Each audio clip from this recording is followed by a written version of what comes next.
Um, right. So now that we're recording, I'll say on the record that I am concerned for Elon Musk's children that they may be harmed in school due to their names. Uh, thank you all for being here. Today we have six wonderful readers, and it is going to be a joy. I put a little comment in the chat already, and it's already gone. But just noting that this is, of course, One Art's March reading, and appreciation for all of those who've already donated and those who consider doing so or may do so in the future. I just want to do a little bit of bookkeeping before we get started and say bookkeeping, housekeeping. I don't know, that was a weird slip. Housekeeping is what I meant to say. But I do have a lot of Excel spreadsheets, which is something about being both a freelancer and, running the journal. And then this is just all intertwines with all the conversations. Um, but yeah, because One Art doesn't have like a full masthead, we don't have a marketing person or anything or publicity. So it's just all this guy. And so there are many, many spreadsheets to try to get things in order. So the fact that we're all here together from different parts of the country, and what people should say where they're at when they talk, just because that is always really interesting. And I have tried in some readings to get folks from all over, partly to just illustrate the how One Art has people from all over when possible. Anyway, I digress. So we do have an upcoming workshop that I just wanted to mention real quick because it is just days away. So Wednesday on the 5th, right after March 4th, which Louise and I just listened to a podcast for, where this man who, I don't know if he a neuroscientist? I'm not sure what he was, but his view was that 3 months into the year, on March 4th, that should be a new holiday where we assess our goals and resolutions for the year because we will March 4th, going from there. And yeah, I don't know. I don't know if people are gonna just buy the wordplay for your average person. But anyway, so this is March 5th. Gloria Heffernan is kindly going to be the instructor for a workshop on poetry and mindfulness, which I assure everyone will be wonderful. And that is 7 to 9 p.m. Eastern. And I can drop a link actually in the chat about that. But things will be. Oh, I don't know why it didn't want me to do that. Oh, it's because I selected the wrong thing. Okay, I'm glad I just said all of that out loud. All right. So moving along. So yes, upcoming workshop. We also have more upcoming readings, and I'll drop a link instead of just talking forever about that because there are a lot of readings. I've been starting to slowly schedule out the full year because a lot of poetry folks and just artist folks in general, they got a lot going on. And so it turns out you can't just ask someone like, the month before if they're going to be available the next month. So I'm scheduling people all the way through 2025 right now. So with us today, let's focus on the here and now. With us today for One Art's March reading, we have Joanne Leva, and we also have trying to get this right, Tresha Faye Haefner, Jennifer Browne, Ethel Rackin, Dana Knott, and Allison Blevins. So the structure is going to be readers will go for like 10 to 15 minutes each, and then hopefully folks can stick around, and we'll have about half an hour of not recorded Q&A and or community time where we can just hang out and talk for a little. If you have questions for readers that you want us to consider taking out, please drop a question in the group chat and I'll take notes. All right, so first up, we have Joanne Leva. So Joanne, I've known for quite some time, and we'll get into that. Joanne is the author of Eve Heads Back and Eve Would Know from Kelsay Books. She's an advocate for creative writing and community service. Joanne is the founder and executive director of the Montgomery County PA Laureate Program, MCPL, or Montco Poets Laureate, directed by Chad Frame, who I should note is also going to be in an upcoming reading. So Chad will be a featured poet soon, and I hope you will tune in for featured readings.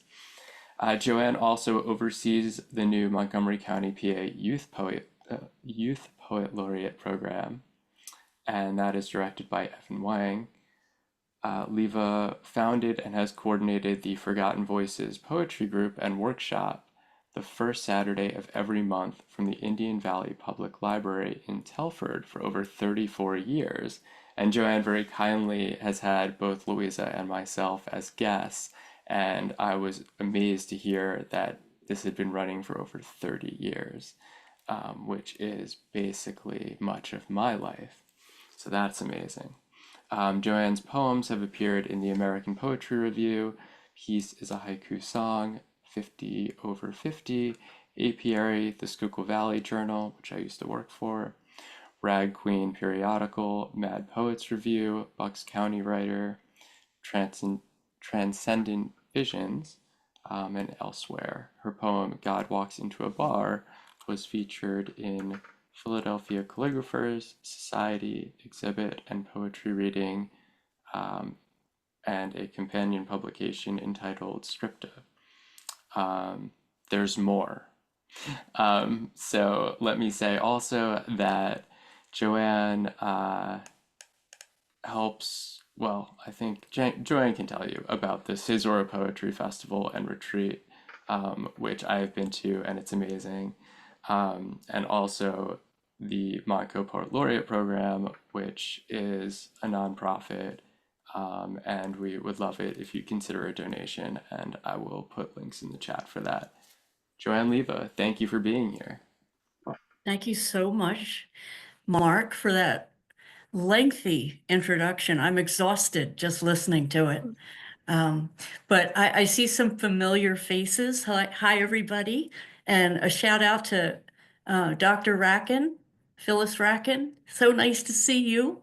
And others. It's really a pleasure to be with you today. And thank you, Mark, for the opportunity. I really appreciate it.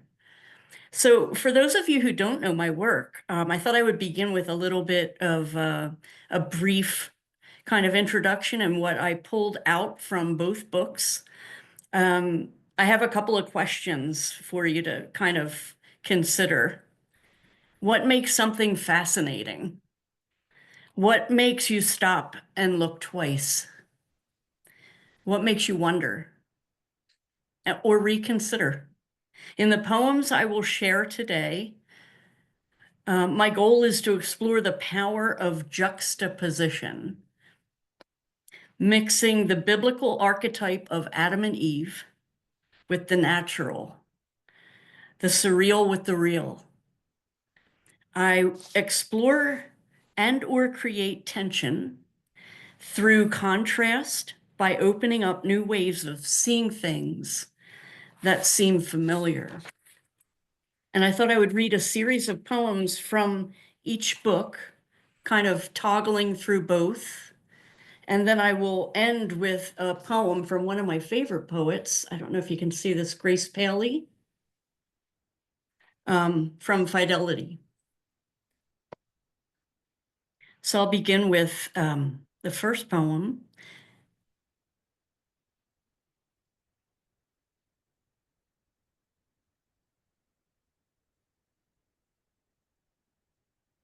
Dear Lord, I feel dreadful about ruining your enchanted world yesterday by eating a quince from the tree. You certainly did everything you could to prevent the situation, and I apologize most humbly for ignoring good taste and common sense in pursuing a discussion that was completely inappropriate. I talked to Adam first thing this morning and attempted to mend my fences there, but I feel a great deal worse about what I did to you. The first 2 hours were delightful. I hope you will someday be able to forgive me for wrecking the last half hour. Eve.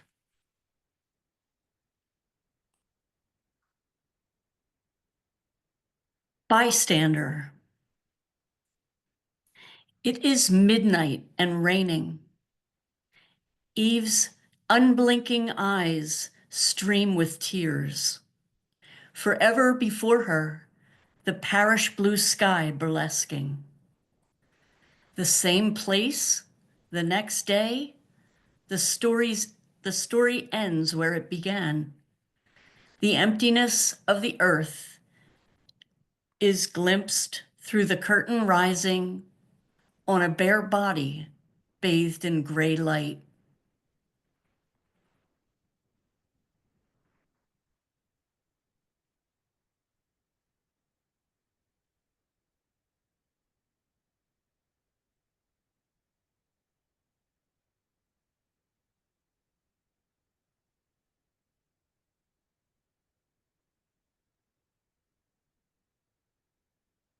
Brave empire. Lizard-like creature resumes his place on the grass, a squirrel in its jaws. Rabbit gulps in meadow. Siamese cat faces the dog and sobs. The skyline matches the lake behind it. Ordinary fruit appears engorged. Figures engage in amorous activity. A man sinks his right hand close to his genitals. The bare buttocks of another dimples. Fish walk on land and birds dwell in hot water. Large explosions in the background throw blazing light.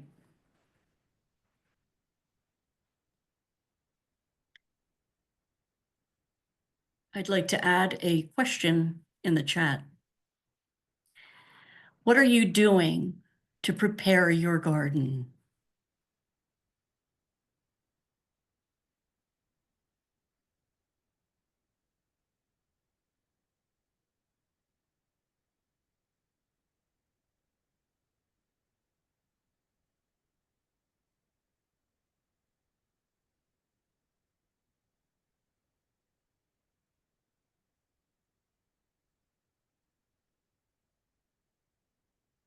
Thank you for waiting for me.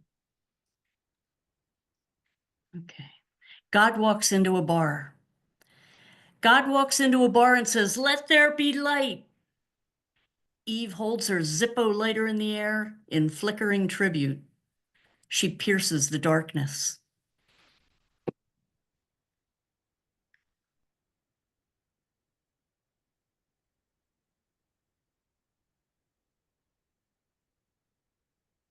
On pruning fruit trees. Make all wounds clean, all cuts deep and close to the bone. Never leave a stub when heading back. Cut above a healthy bud, pointing in the desired direction. Remove overbearing branches and undercut until the saw binds, then press down until you hear it snap.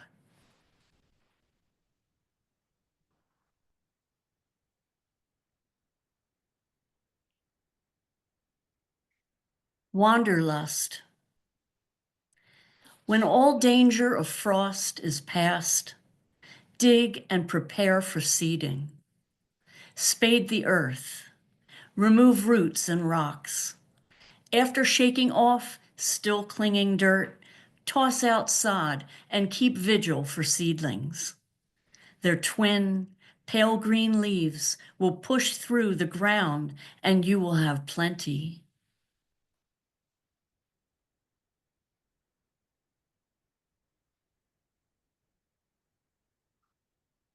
Sunday in the garden. When songbirds begin their serenades in towering gum trees and and woodpeckers mark their territory with tap and drum. Look for turtles and frogs sunning themselves by the water's edge. As evening approaches, search the sky for hawks, the creek for ducks.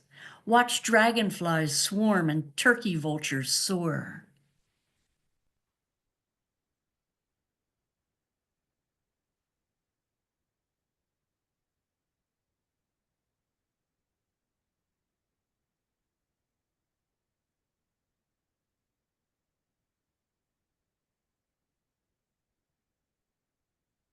A wonderful, beautiful blank.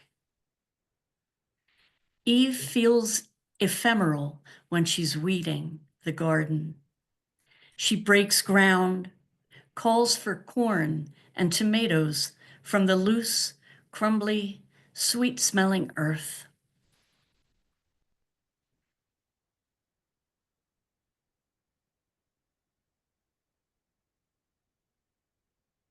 Ode to olives. Thick, dark skin, soft and cold pressed, supple enough to break at first bite. Baby bruschetta, open mouth receives the pearl. Delicious fruit donkey, olive, shiny black complexion, magnifies my flower tongue. Like dissolving sugar, every gland arrested, every node prepared for final collapse. Cure me in brine.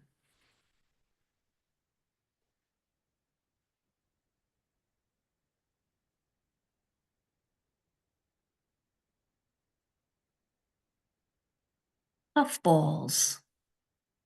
To liberate chaos into clouds of spores is like studying the creation between 3 and 5 in the afternoon.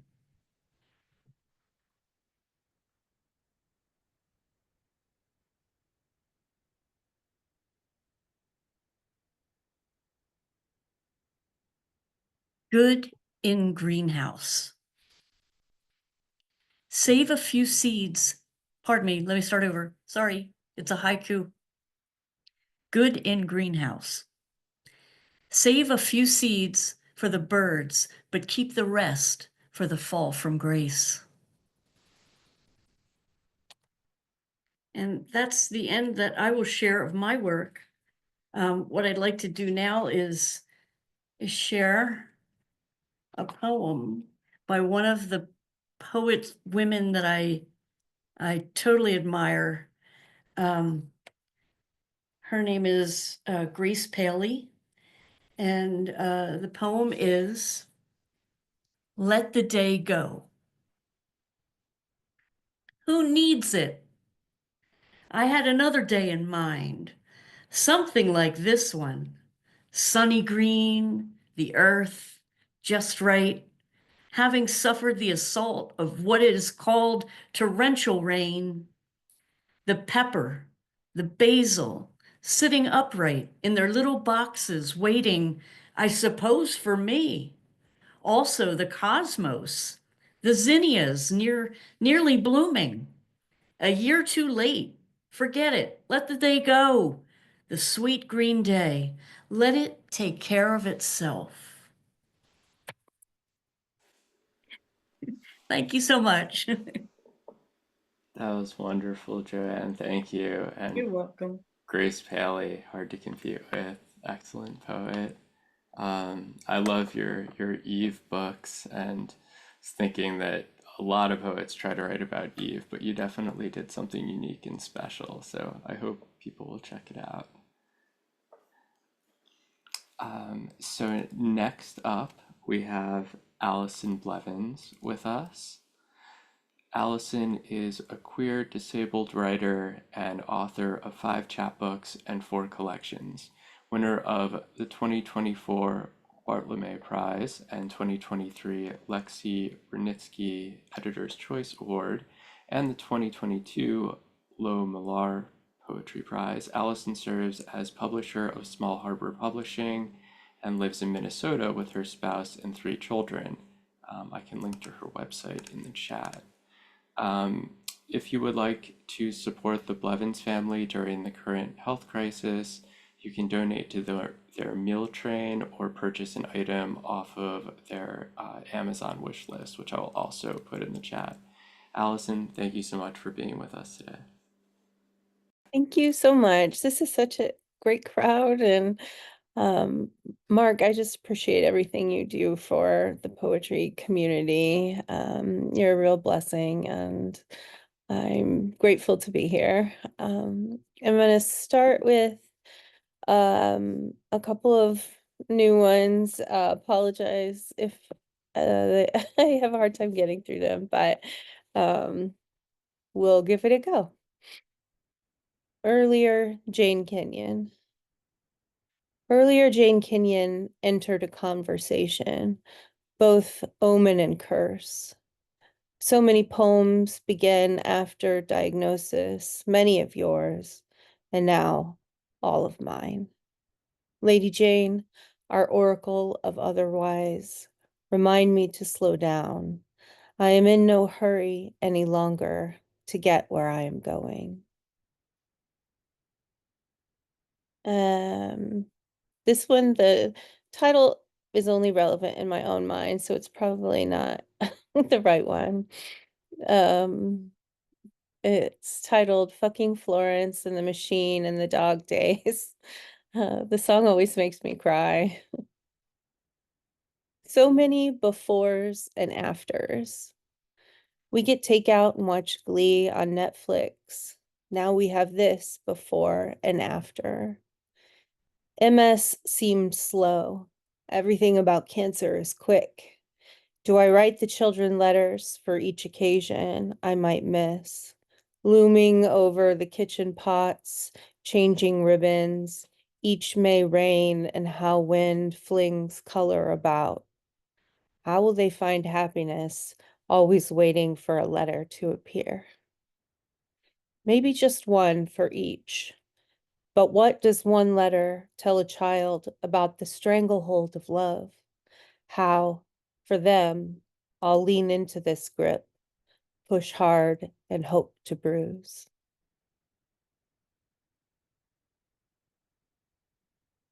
Monday, January 6th. We moved the desk I never use into our bedroom, pretending a desk might be useful somehow during chemo. My final pathology report posted this morning, and we Googled when we shouldn't have. Nottingham score. So silly and cartoonish. I've become a small fox. Between the desk and the bed, I may never leave the small forest of this room. I'd like a non-literary word for foreshadowing. I'd like a non-literary word for foreshadowing. Uncanny? I have my hair freshly washed, curling into wild spirals down my back this morning. I walked down the hall to the heart echo procedure room. I rearranged furniture with my husband, but this will not always be foreboding. I suppose all the words try to explain how it feels to a person. I do want that. I also want how it feels to the arc of the plot, so we circle back around again. It is easier to say plot than life, easier to say arc than I peeked over the horizon without realizing.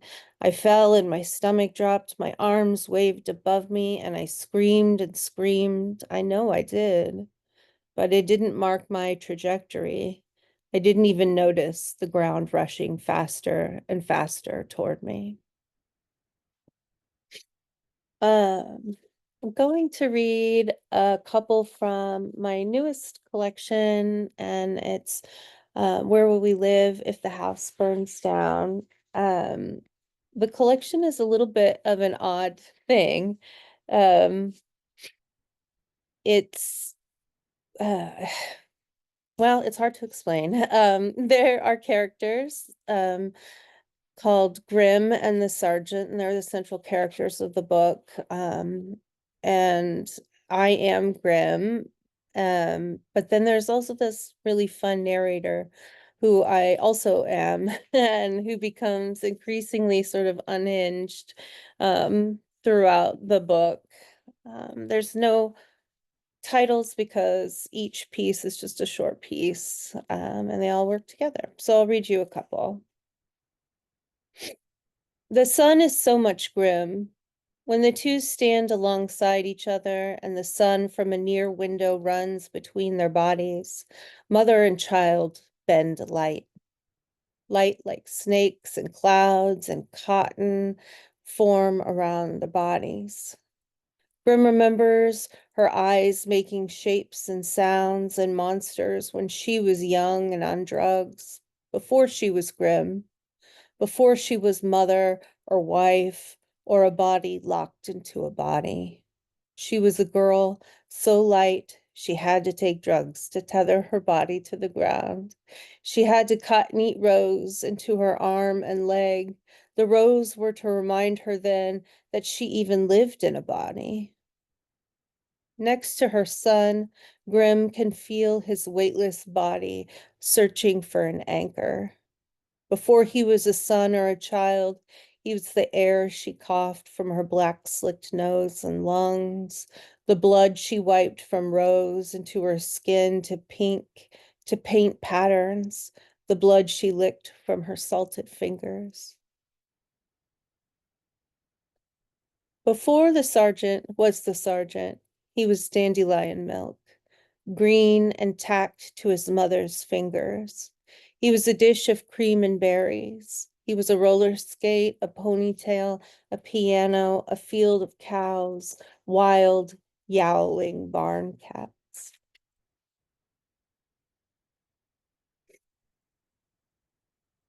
I'll do two more. Like birches, the daughter guards the house. She makes her arms into gears and pulleys. She is of use.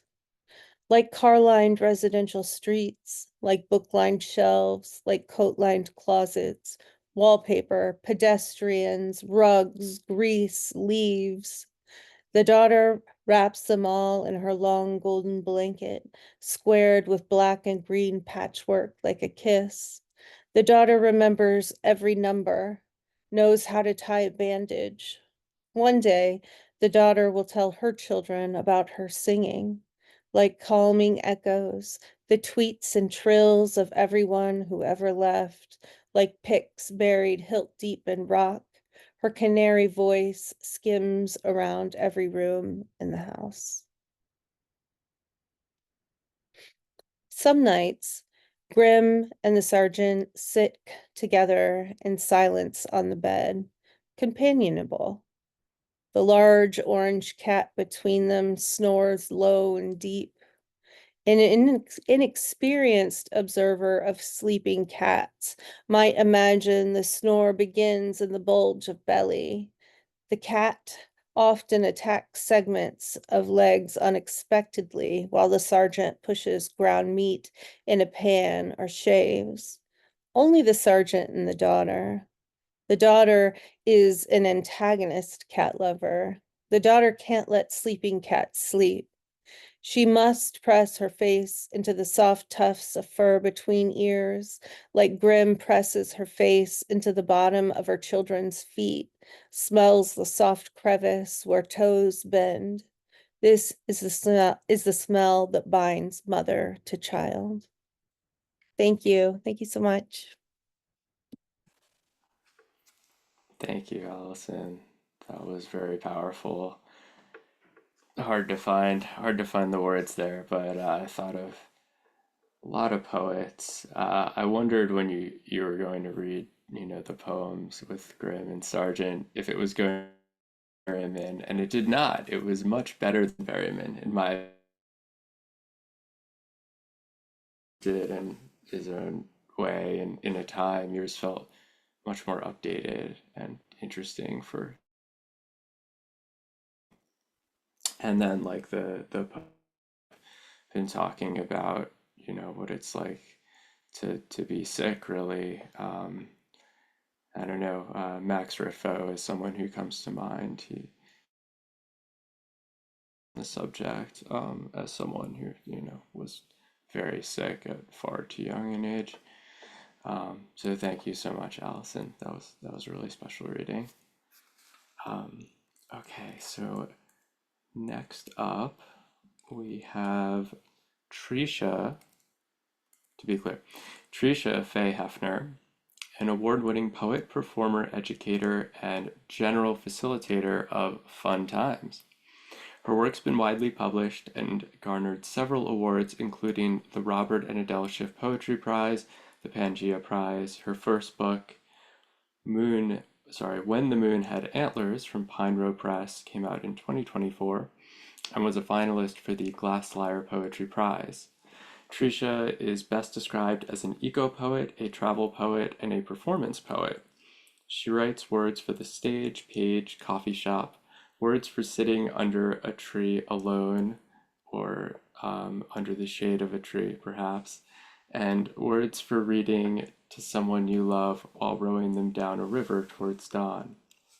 In addition to writing her own poems about nature and other mysteries, her most important role is to help others feel safe and inspired in the work that they write. She does this as founder of the Poetry Salon, which I'll post a link to, an online learning community where poets meet and share to inspire and educate one another and support as they write together and cheer one another along. You can find information and invite people to Substack and the Poetry Salon at the following link, which I will put in the chat. And Tresha, thank you so much for being with us. Thank you so much, Mark, for having all of us, and Joanne and Allison. It's a pleasure getting to hear you and getting to be here with the other readers. I just want to say, I think I'd had a lot of caffeine when I wrote my updated bio. Hearing it again, you're right. It should be sitting under the shade of a tree, or otherwise you're just like, yeah, if a tree falls on you in the woods, just pick up my book of poems and read them. So I will read today from When the Moon Had Antlers, and you can get that from Pine Row Press. And if you're going to be at AWP, hit me up and get it from me too. This first poem is called Wasted. I don't know if we are living in a church of palms or burning in the aftermath of dinosaurs. Along the shore of this bought and paid for beach vacation, I walk. Knife-eyed iguanas scatter up trees. The crab hides in the arrogance of shade. This planet is afraid of what we want, tries to bronze us from without or shrivel us up from within. Whatever I do, I fail to start a fire from my two good diplomas. I need so much more than this education can give me. Alcohol, the Fexer, a good cry. But no matter how many times the earth warns me, I fill each coconut with rum, crash into the fists of these waves. Our Father, who art in the ocean, we make of this danger a daring, splay out in the sand, gilded with sun, while the sea foam calculates, the planet tilts. Nobody watches our dangerous shoulders burn. Um, I want to say that I lived in Costa Rica during the last administration, uh, and I wasn't planning on it. We just went down there in 2019 to get away from LA and the high cost of living, and then the pandemic hit, and we said, I guess we live here now. And if anyone's thinking of like leaving the US for a friendlier country for a couple of years, I'm just going to highly recommend Costa Rica. Beautiful place, very welcoming, um, great beaches, iguanas, amazing fruit. Mm. Okay. And also that probably I think half of the poems that I wrote down there, and to some extent inspired by the landscape down there. So Costa Rica was my co-author on this book. This is called How to Identify the Body of God. How to identify the body of God who has no body, the God whose body is glacier and apostrophe, whose language is lagoon and Chinook salmon swimming upstream, a God who keeps hiding shells in her pocket, destroying the dinosaurs and keeping their skeletons in tar light. If I chase these chalices across every lunar eclipse, if I shine like a horse and powder my eyes green as the fins of a fighter fish, if I spin myself into sunset, Ferris wheel forward, and chisel my image into the side of a church, if I follow this scent, fill each footprint with alabaster and stone, if I leave my tooth lodged in your heart, can you tell me what kind of a God you are? What kind of animal I am? Mm. Yeah, this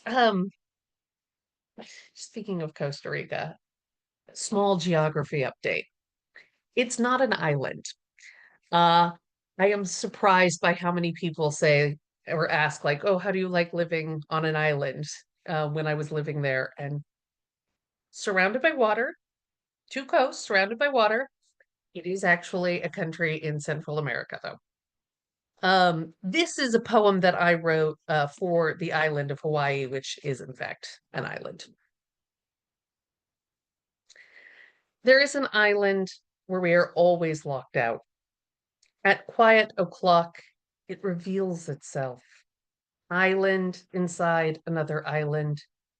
Waves tick by the hours, changing the shape of the shore. I have heard a caterpillar turn wet in her chrysalis, kukui nuts sweeten into ointment inside her shell. Everything available and secret, like in my grandmother's kitchen before she died. On the continent of discontent, I was always dissolving into failures, wrapped in the geometry of my misgivings. In this silence, the unfinished projects evaporate, and I become famous for my abalone colors, an insect the sun wants to study. When she was alive, my grandmother could build a house with her body. Now the naked hour wraps me in the pearl rough music of her sea.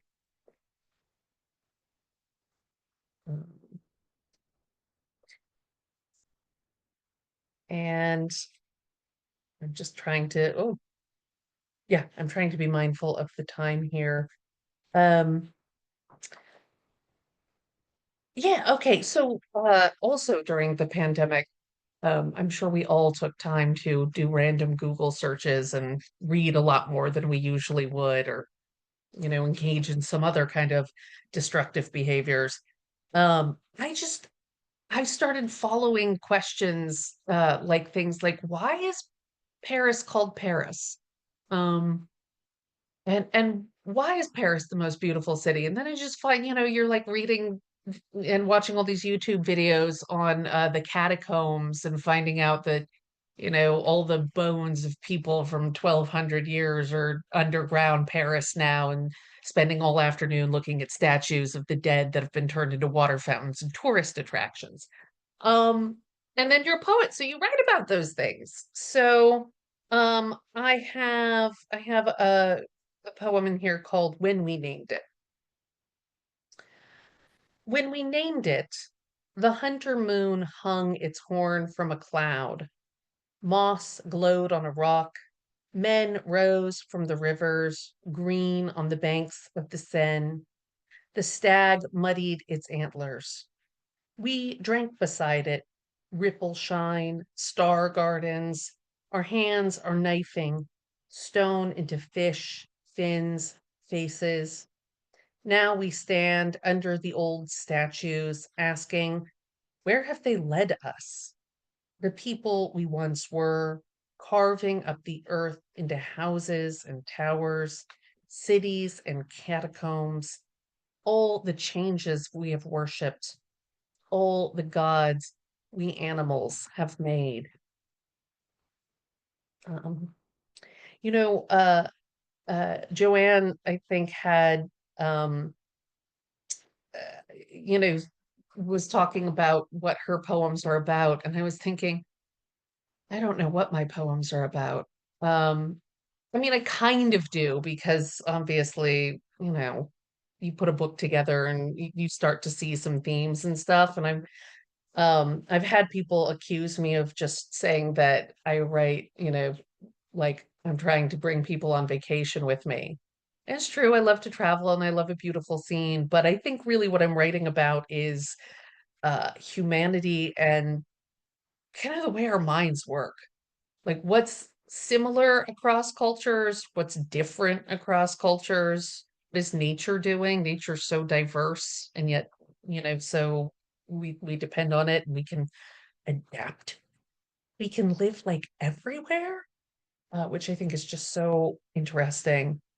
Um, so I'm going to give you another travel poem. I went to Alaska with my husband for a honeymoon, and I kept working on this poem about being on honeymoon in Alaska. And the more I looked at the poem and edited it, I realized like this poem doesn't need me and my husband in it. This isn't about our honeymoon at all. And I hated cutting it out of the poem, but the poem was about Alaska. Surrendering to Alaska. Up here, hunger forms a higher order. Blizzards cover bone. Tectonic plates grow glaciers and crack. We shift. We surrender. We harden into our stories. In this new hush, I ask the world what it thinks of us. Fir needles fall. A grizzly catches its salmon. The sky rotates its answer. Before we can become entirely spirit, we must become entirely wilderness. Let death come. Let snow fall. Let silence hold us in its thin shell, fragile and perfect as an egg. And yeah, I think I'm going to end on this one, and that's, I hope, safe enough. Um,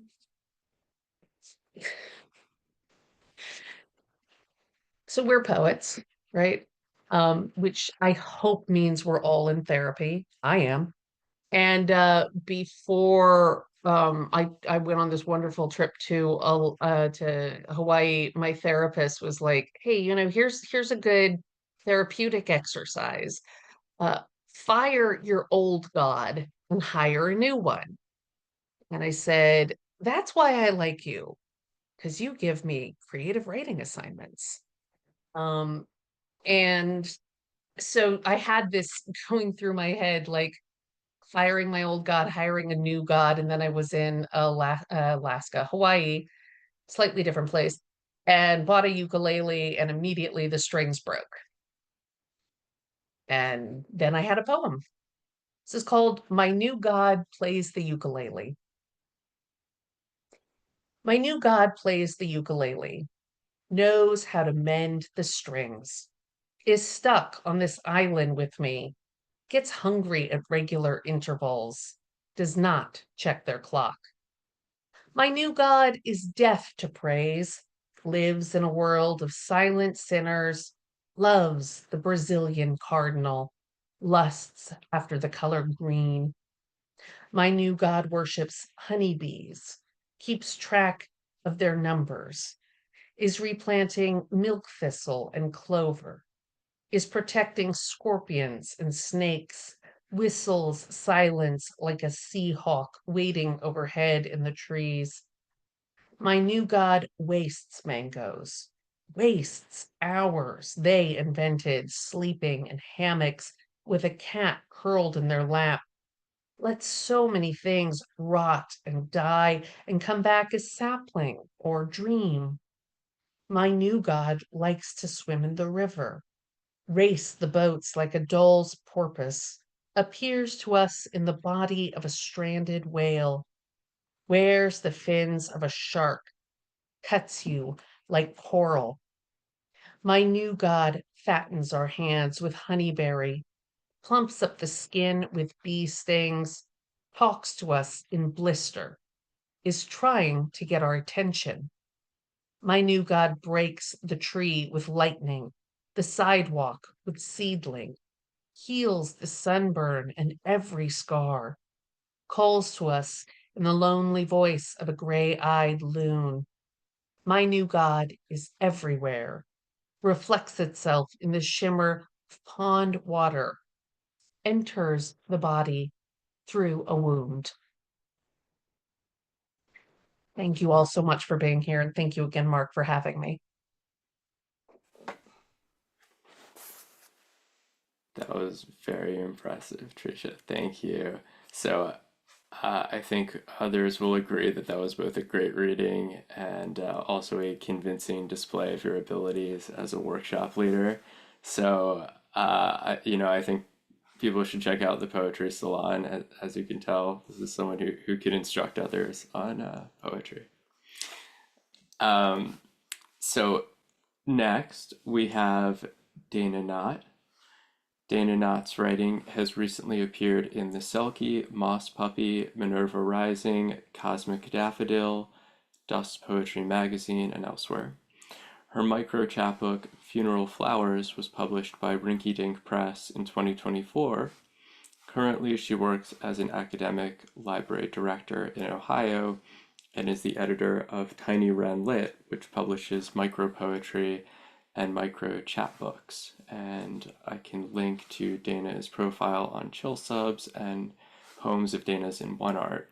Also, notably, Dana worked with Louisa on a collection together, which you could mention if you'd like. Thank you for being here, Dana. Thank you so much, Mark. I really appreciate it. And I am absolutely horrible when it comes to promoting my own writing. And I'm also very bad at sending things out. I'm the worst person when it comes to tooting my own horn. So thank you so much for pulling me out of my comfort zone to be here. And while I probably need therapy, I opt for the 60 milligrams of Paxil instead. And I think recently it's not quite enough, but so you'll probably hear a little bit of that anxiety coming through while I read some of these poems. So I think I'll start out reading a few of my tiny poems, and I tend to write about winter quite a bit. And in Ohio, there's kind of like a back and forth battle between spring and winter. So I thought I'd have like little tiny goodbyes to winter with this handful of poems. Oh, and I'm glad you like the foxes. I have a lot of fox stuff on this wall. A little bit too much, really. So the first poem, it's called Winter Night. The snow has no right to be so beautiful in its gentle drifting as it covers the bodies and gathers up ghosts.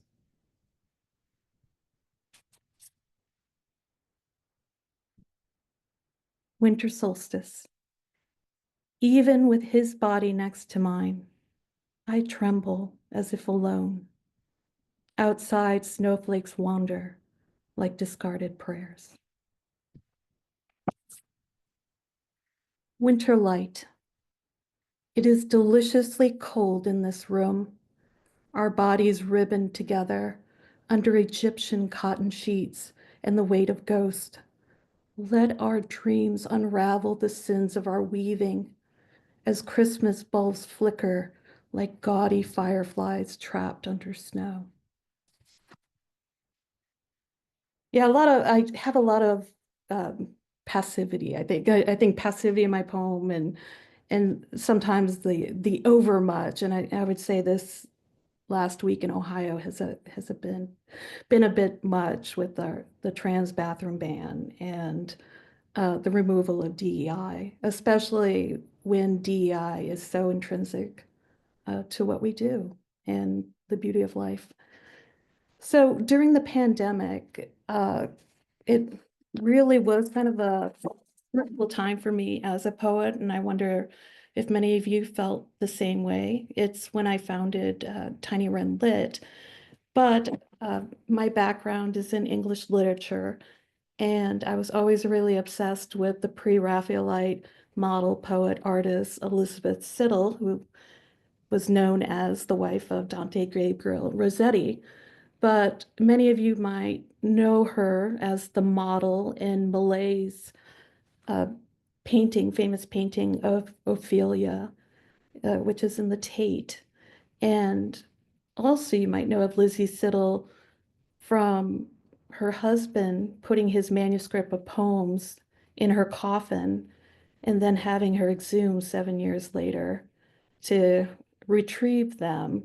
And there's this whole myth of her hair and her beauty still preserved. And oh, thank you, Mike, for showing the artwork.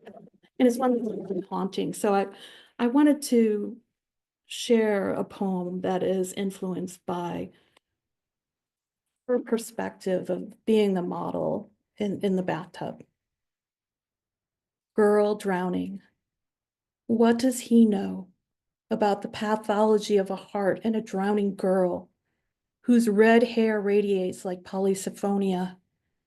He once saw the body of a lovely suicide who had jumped from the bridge's sides into the river Thames. What does he know about this strange, quiet girl who poses in a tin bath of brackish city water from a suicide's lungs? She floats transfixed like a statue of ice gilded in silver and frost, the oil lamps extinguished, the water winter cold. What does he know about a girl's thoughts before drowning? To accept fate and sing the final notes that will die between her lips. The girl will look at herself horrified, fascinated, as if staring into a crystal ball from which death emerges, a blazing scarlet poppy. And Millet, the painting, she was posing in just a real drafty room in February. And of course, she was in a bathtub wearing just a fancy gown. And Millet had lit candles underneath the tub to keep the water warm. But of course, the candles went out and she didn't say anything and was just doing her job and kind of disappearing into that role of model. And also polysiphonia, I'm addicted to the Oxford English Dictionary, so sometimes I will like to plug in just like, but unfortunately, sometimes I screw myself over with that because I was like, oh, how the hell do I pronounce these? So the next poem is gonna have a couple, like one of the phrases. I think when we write and we think of all the different struggles that we have, I remember Garrison Keillor's the Poet's Almanac, but I decided to write my own little almanac about kind of the struggles that some of our most admired artists and poets deal with. And Lizzie Siddal is in this poem, kind of a bit of an imposter syndrome / ego. I put myself in this poem too. So I'll go ahead and share. It's called The Creative's Almanac.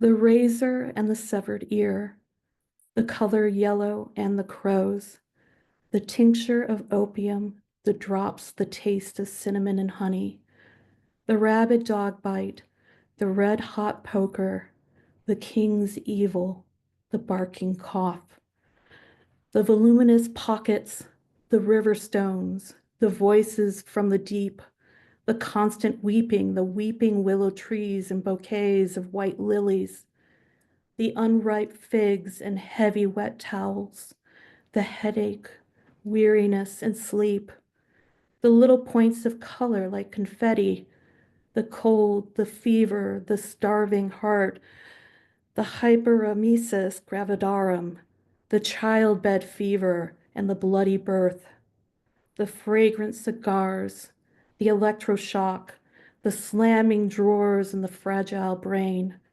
the erotomania and schizophrenia, the mental illness struggles, the breakdowns, the madhouse, the institution, the asylums of restraints, sedatives, and screams, the pills, the swallows, more pills, more swallows, the asleep, the awake.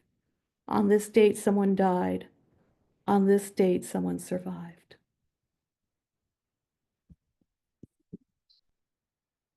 And so if you're ever curious, I can give you a list of all the different people it refers to. And I thought I'd actually end with one of the poems that Mark had published in One Art, and I just absolutely adore One Art. And I was so tickled that Mark had accepted 3 of my Werner Herzog poems. So another project of mine is to just someday write this big book of poems inspired by Werner Herzog. And you might know that he had starred as a character in The Mandalorian. So there's a poem about that. But I do have a couple of Werner Herzog action figures in my office and absolutely adore him. And a lot of these poems were kind of I'm not one who usually writes form poetry, but I thought I would do that with Herzog. I'm not going to do his voice. I cannot do it justice, but I hope that you kind of imagine what he would sound like. Herzog as eulogist, a nonette.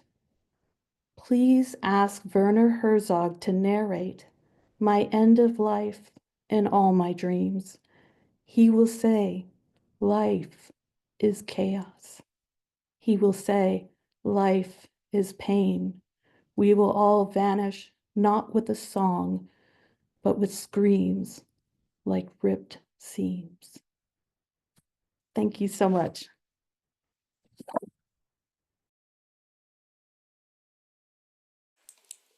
Oh boy, ending on Werner Herzog.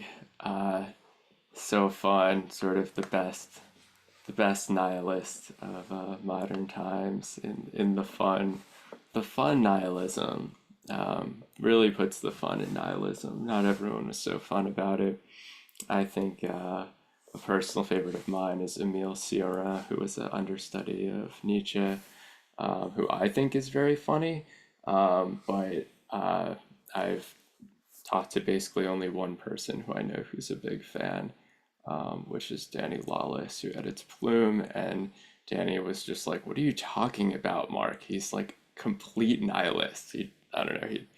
Anyway, that's a totally side thing of just someone putting me in my place, basically.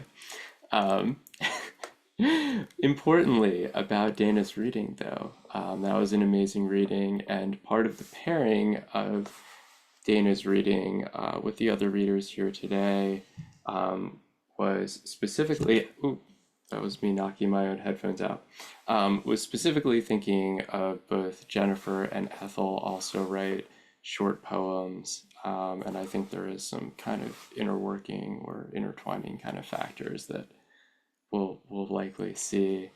But yeah, Dana, wow, there was a lot I just wasn't expecting there. One thing I want to note was I really thought it was super interesting that you mentioned a sort of passivity in your own poems, and I think you're the only poet that I've ever heard who's referred to passivity in their own work, which is something to reflect on and is very interesting. Yeah, but I do think as well, that you undersell yourself, and you do a lot. You do quite a lot in the community. So thank you for all of your work. And next, we will have Jennifer Browne read. Jennifer, I first met, while I find my intro here, in Frostburg, Maryland, at the annual Frostburg poetry. Well, it's not just poetry, but the Indie Lit Festival. And yeah, maybe Jennifer can talk about that. For several years I've been wanting to get out there, and one day hopefully that will happen. That I'll get back to it, because it was really a joy to be there several years in a row. So Jennifer Browne falls in love easily with other people's dogs, like any good human. She is author of the book American Crow from Beltway Editions, and that was just out in 2024, as well as the poetry chapbooks Before After, from Pure Sleaze Press, and that's this year, 2025. In a Period of Absence, A Lake from Origami Poems Project in 2025 as well. And then, notably, Whisper Song from Tiny Wren Publishing in 2023. Thank you to Dana. And The Salt of the Geologic World from Bottle Cap Press, also 2023. Excuse me. Jennifer's work has recently appeared in Poets for Science, Humana Obscura, Trailer Park Quarterly, and One Sentence Poems. And I'll drop a couple links in the chat. Jennifer, thank you so much for being here. Oh, I cannot tell you how happy I am to be here. And especially, Dana, to hear you. It is such a gift, as you have been so good to my work. And of course, you as well, Mark. So thank you for letting me be a croaking toad among this chorus. It is a delight. And just because you said that I write short poems, I apparently have prepared these long monsters to make a liar of you. But they're serials, so they're composed of small things. All right, and I'm going to start with one called "Song for the Oculus," which opens with an epigraph from Ralph Waldo Emerson. The fields we walk are washed with butterfly weed, yarrow, goldenrods, asters. I forgot the goddamn epigraph. Song for the Oculus. That common heart of which all sincere conversation is worship. The fields we walk are washed with butterfly weed, yarrow, goldenrods, asters. One season leans into another. Behind the open eye we rest, my hand warmer by your skin, not yours, not mine. 6 jays flash in the wild grape until, one mind, they fly northwest over red maples, beach. Emerson became a transparent eyeball, barefoot, lanky arm, walking uplifted into infinite space. At dusk, ordinary grass rises, white. Moths swirl, cloud the ground, our feet. I know I have become, I'm sorry. I know I have become a walking heart, moving over the land, bleeding itself onto everything. There are so many ways to know the self, to know. Yellow chalk smear of your last knuckle underlining a singularity, my name.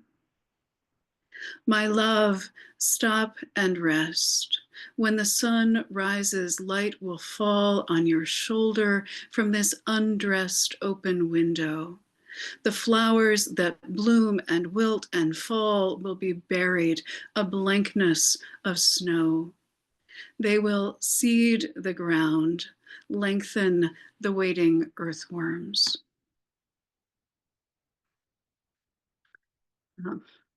And then these are just a couple little ones. Self-portrait as wind drifting snow. Just enough to soften the banks, blur tracks, not enough to scour back the mud ground. Under all that white, the frozen creek seems an extension of the field. Self-portrait as human cruelty. A coyote in a snare trap. her blood on the leaves. No self-portrait as river ice. In order for the ice to break, it first has to form, identical molecule by molecule, slowed to seeming stillness. And so I wrote a series, this is what before after is, I wrote a series of poems before and after the election. Big deep breath. And because what do you do, right? What do you do but that? And so this was a solution to some of that. And this also opens with an epigraph from John Browne from the 2nd of December, 1859, which is the day on which he was hanged. And it's called After the Election, She Considers John Browne. The epigraph. I, John Browne, am now quite certain that the crimes of this guilty land will never be purged away, but with blood. I went to Harper's Ferry to complicate my feelings, to look at the pikes, the Sharps rifles, but spent more time deciphering the penmanship on the first page of his family Bible, staring at the light reflected by the pivot screw of the unexpected sheep shears of his failed wool venture, naming their edges, ride line, inner blade, cutting edge, basque. I always forget about his failure in farming, his failure as a tanner, forget most of the time Osawatomie, even Potawatomi. In the little museum, A Sword from Bleeding Kansas, I read later it's a US artilleryman's sword made in Massachusetts, that Browne's sons would have sharpened its edges for slashing, in the artifact preserving dim, the elaborate hilt scales gleam. I think about his children, their father's cause become their cause of death. Imagine mud-thick lanolin softening his hands, his cursing the sheep's struggle away from their shears. They don't stay gentle like in paintings of Jesus. They fight for what they fear is their survival, have to be forced into obedience through violence. In what is now called John Browne's fort, the light is golden. I want a clear path forward, and this is a place of confluence, of rivers, of history. Look one way and see Browne. Look another and Meriwether Lewis lays out plans for a collapsible iron boat. The Niagara movement meets at Storer College. There will be so much blood. I want to believe that human history bends toward justice, even in contraction, even in expansion. But I remember that much of what I think I know depends on where I box the timeline. After I have left the pikes behind, I spend the day trying to smile at people on the street, especially a man in a pagri who brightens. I offer directions, clink cocktail glasses in greeting the stranger who sits beside me at the bar, a defense analyst who leaves when I say I'm a professor. I think John Browne would tell me to pray, but I'm not sure yet for what. I don't know how. I wouldn't know to whom. Even if they smelled the mutton, the sheep couldn't have known they were a failed venture.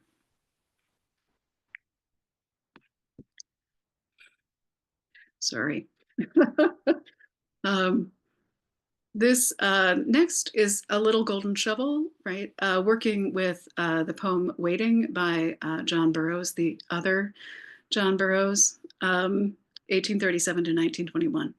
So these two lines, I stand amid the eternal ways, and what is mine shall know my face, are the inscription on Burroughs Memorial in Roxbury, New York. Mine shall know my face, after John Burroughs.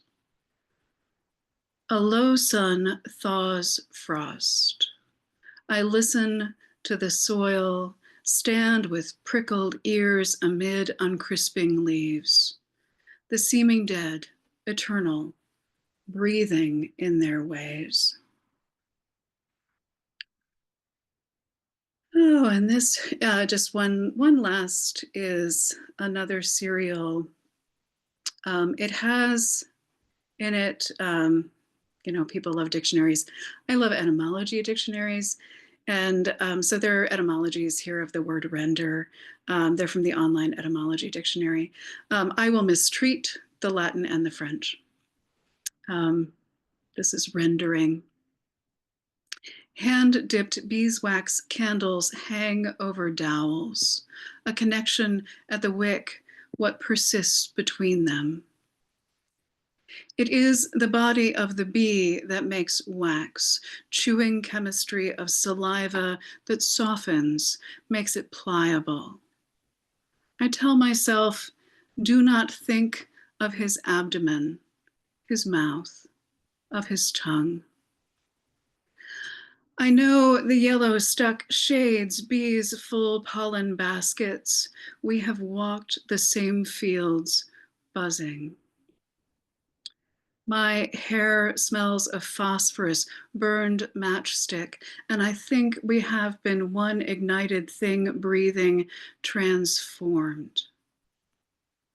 Render, verb, the sense of reduce in reference to fats, clarify by boiling or steaming, also is from late 14th century, the meaning hand over, yield up, deliver.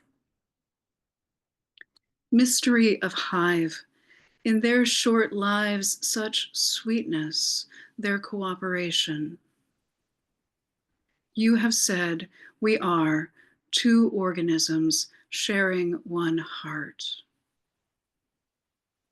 Combs are melted to render the wax, which needs to be filtered of debris, pollen, undeveloped pupa, lost wings. Render, render, verb, late 14th century. Rendren, rendera, repeat, say again, recite, translate. From Old French, rendere, give back, present, yield. Vulgar Latin, rendere, a variant of Latin, redere, give back, return, restore. Throughout the day, I see you, see us as pollen, as the bees chewing mandibles, the honey scent left in the wax. In the dipping repetition of the candle's individual becoming, they can't be permitted to touch. It would ruin everything. I think of your abdomen, your mouth, your tongue. Patience. The weights to which the wicks are tied make them what they are. I can't tell what it is that we are making, are becoming, but I like the X of wax, of hexagon, a kiss. In the historical site gift shop, beeswax candles are tucked into boxes like beds, like coffins. Cotton wicks loop at one end, smooth bodies tapering. To burn, they have to be cut. Thanks. Oh, thank you, Jennifer. Powerful and strong reading, and in many ways felt appropriately threatening and threatened. So thank you for that. Okay, last and certainly not least, we have with us Ethel Rackin. Ethel is the author of 4 books of poetry, The Forever Notes, which came out in 2013, and I wish to note that it was in fact my mother who first called attention to the book. She was a big fan, and got a copy for me, which I need to locate at some point, or perhaps hassle Ethel for another copy. But yes, I do love that book, so I highly recommend The Forever Notes. But in 10 years, there have been more books. So also Evening from Furniture Press in 2017, and In Time, which I wanted to say was just out, but I believe is not quite out, is about to come out in May 2025. In addition, Ethel is author of the text Crafting Poems and Stories, A Guide to Creative Writing from Broadview Press, that was out in 2022, and her collaborative lyric sequence, Soledad, written with Elizabeth Savage, who I know Elizabeth is the editor for Kestrel. Sidebar there. Elizabeth is a wonderful editor, and that was awarded the 2016 Thomas Merton Prize for Poetry of the Sacred by Elizabeth Robinson. Also, another collaborative sequence, Silent E, which is included in They Said, a multi-genre anthology of collaborative writing from Black Lawrence, which puts out a lot of impressive work. You can also find Ethel's work in such notable texts as the American Poetry Review, APR, Colorado Review, Columbia Poetry Review, Kenyon, New England Review, Poetry Daily, Verse Daily, which I personally love, Volt, and elsewhere. Ethel earned her MFA from Bard and her PhD in English Lit from Princeton. She is a McDowell Fellow and is taught at Penn State Brandywine, Haverford College, and Bucks County Community College, where she is a professor in English. Ethel, thank you for being here.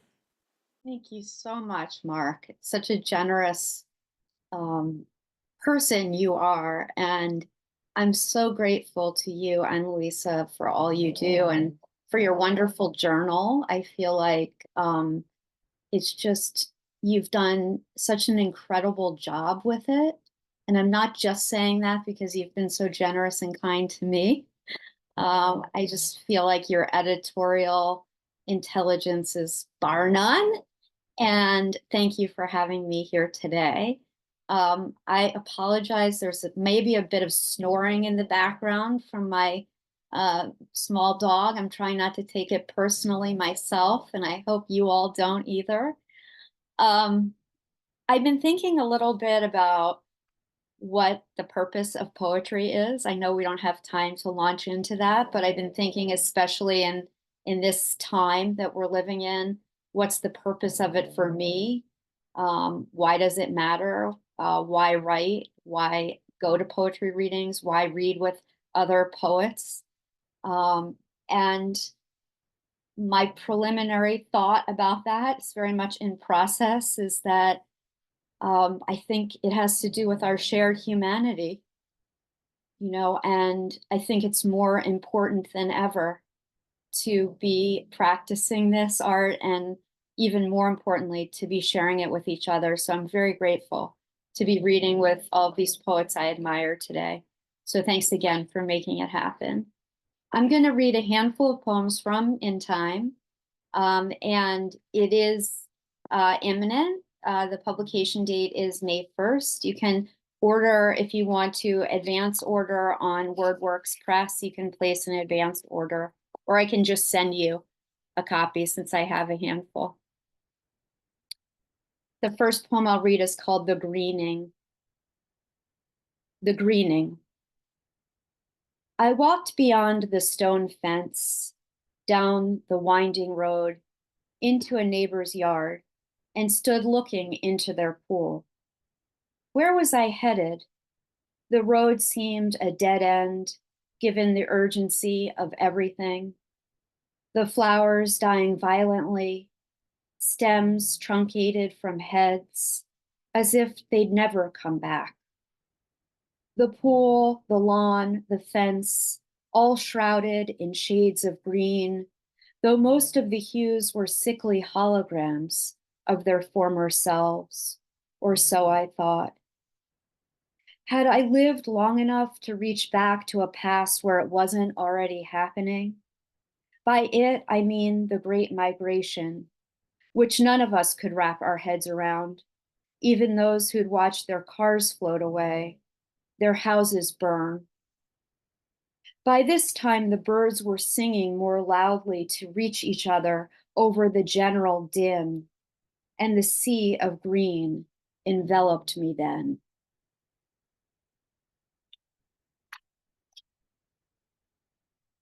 Transfer.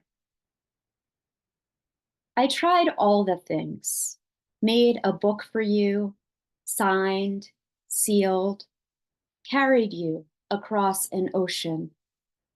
The shirt on my arms had started to fray, didn't stop to mend it, probably unmendable. I simply carried my body to where you were sunning and lay myself down. In this way, I told myself, I could be your lifeboat, a ship for you to sail, those dark waters we seemed to inhabit. Homesteaders. A couple of years later, we would set up our own camp. But for now, we'd try the idea on others, testing to see what kind of audience we had. Could we count on them? We never knew, and things could change, sometimes all of a sudden. That's how I learned about exercising certain creatures, about opening the doors for them to roam. The creatures came in every size and shape, but snakes were especially prevalent, as were alligators. After the last flooding, the alligators took over swimming around, making certain cities almost uninhabitable. We took up residence on one of the few islands left and started from scratch. Our place didn't look like much. There wasn't a war around us, though there were plenty of them. We simply settled ridiculous disputes each and every day, then passed out. After we had accumulated enough mantras, we returned to a feeling of goodness. The whole truth was again accessible.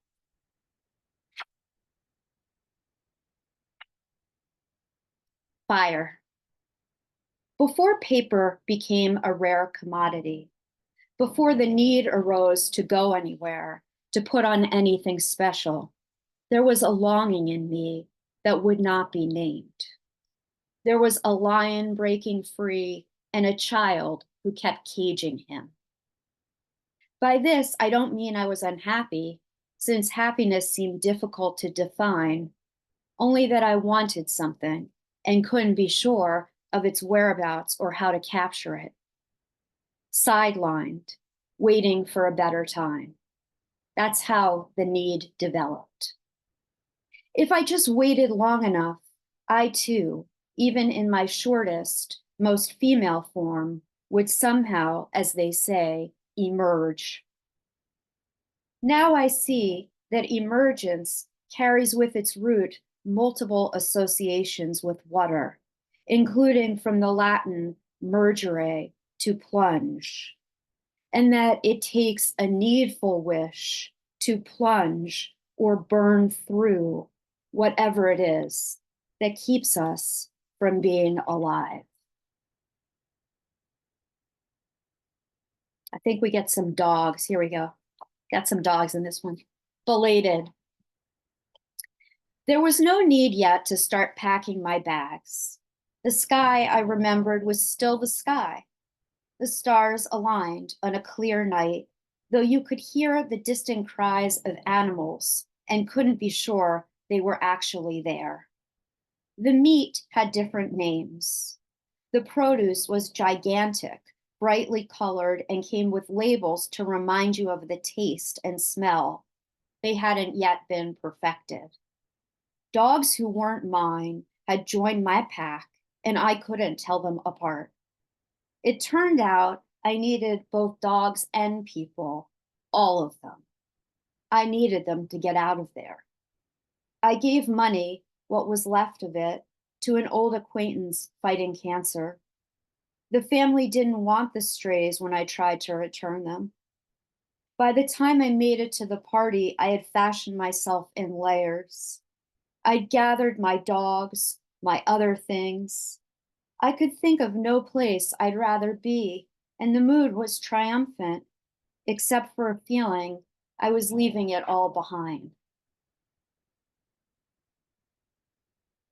And thank you to my mom for being here today. And she's quoted in this poem. And I'll have you know that this brilliant thought of hers came quite a few years ago. So you would not have guessed that. You would think she said it yesterday, but she predicted all of this. Inquiry. My mother thinks democratic liberalism's run its course, and she's probably right. Can we think our way through grit, through the toothache reality? Reality TV started what befalls us now. I point my finger and my point's lost. This is the night I start all of my poems. The first's a lullaby. Shh. The next is on fire, but no one's listening, sees it burning. Lost names, missing table, place to defecate. It's not me, but it will be soon. Am I going to start gathering my things? And will my patience practice protect me? I mean, at least it's a way of thinking.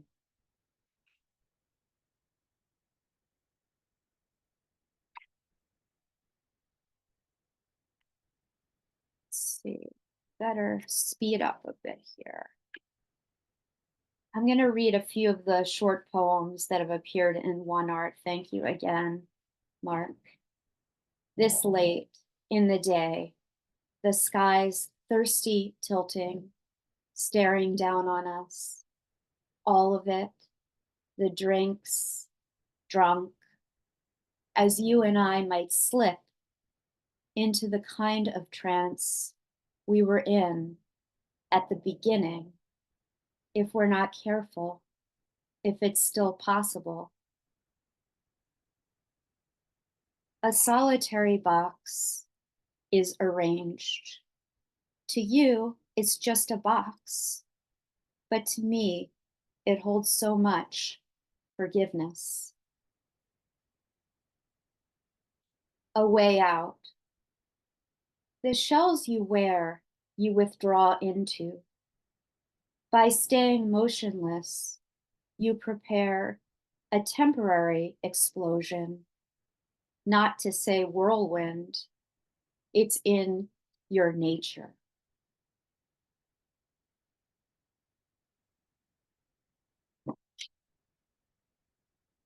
And I'll just end with January and a final poem in One Art. January. To say I felt a loss wasn't exactly it. It's just that a wind blew and I wasn't sure where it was coming from. Several tall candles stood unlit, a piece of land left undeveloped. Who would buy it? Would they use it to raise donkeys, horses, cows? None of the neighbors could be sure. Meanwhile, we had to get up each day, put on our socks and other things, go to work, and pretend not to think about any of it. The more we pretended, the more it felt real. Small things get to you. Wherever you are, you are. Whether or not you leave, you leave.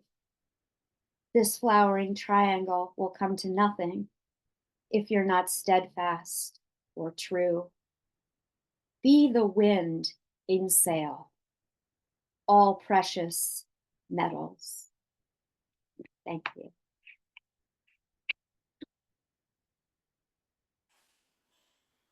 Such a good reading, Ethel. Thank you so much. Yeah, I love hearing you read. Just incredible. And amazing range. You just had me thinking of all sorts of poets in different styles and different eras, and just, yeah, really, really, really impressive. So thank you to all of our poets who read today. If folks would like to unmute, we can definitely clap. And then in a moment, we can have a Q&A session. So let me stop the recording portion of this.